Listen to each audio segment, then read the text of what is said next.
Bonjour à tous et bienvenue sur le Morning Call. Heureuse de vous retrouver en ce début de semaine. Je suis Hanan Ferjani, en direct de Pointe-Noire au Congo.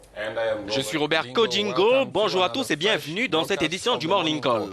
À la une, au moins 300 morts dans une nouvelle vague de violence au Soudan du Sud. L'ONU appelle Salva Kiir et Riek Machar à contrôler les groupes armés qui s'affrontent.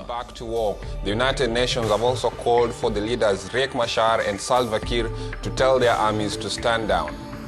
Et puis c'est celui qui détient l'instrument qui choisit la musique. Les mots de la présidente de la Commission de l'Union africaine à l'ouverture du 27e sommet à Kigali au Rwanda hier, Dlamini Zuma, qui expliquait que la Commission ne doit pas dépendre uniquement des financements extérieurs.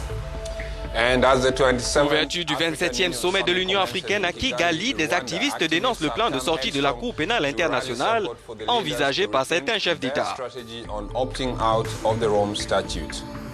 Et puis les Portugais champions d'Europe, une victoire face à la France hier soir à Paris. Les Bleus se sont inclinés 1-0 après des prolongations lors de la finale de l'Euro. Bienvenue dans cette édition du Morning Call. Le Conseil de sécurité des Nations Unies appelle le président sud-soudanais Salva Kiir et son vice-président à contrôler leurs différentes armées. Cet appel fait suite à un regain de violence décrit par un porte-parole de Riek Machar comme un retour de la guerre au Soudan du Sud.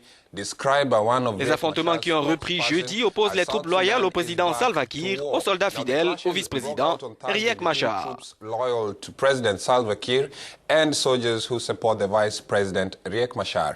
Et puis le Conseil de sécurité de l'ONU a également sollicité l'aide des pays de la région, leur demandant des casques bleus supplémentaires. Les affrontements de ces 2 derniers jours ont fait au moins 270 morts selon les médias locaux. Des violences qui mettent en péril le fragile accord de paix signé l'année dernière. Toutes les précisions d'Armel Kenga et Victor Mouissou.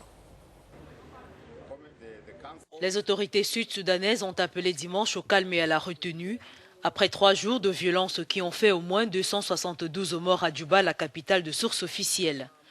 Un communiqué gouvernemental lu à la télévision nationale annonçait que la situation était sous contrôle et exhortait les populations à retourner chez elles. Une recrudescence des combats qui a poussé le président et son vice-président à appeler au calme. Je vais encore appeler mes collègues de l'opposition demain afin qu'on s'asseye et qu'on termine ce que nous n'avions pas terminé avant. Ceci est une interruption du bon processus que nous avons lancé. Nous voulons poursuivre ce processus de dialogue et résoudre les problèmes afin que notre pays sorte du conflit. Le secrétaire général de l'ONU, Ban Ki-moon, avait déjà exprimé en milieu de semaine son inquiétude face à une situation qui représente une nouvelle trahison du peuple du Soudan du Sud, déjà victime d'épouvantables atrocités depuis décembre 2013.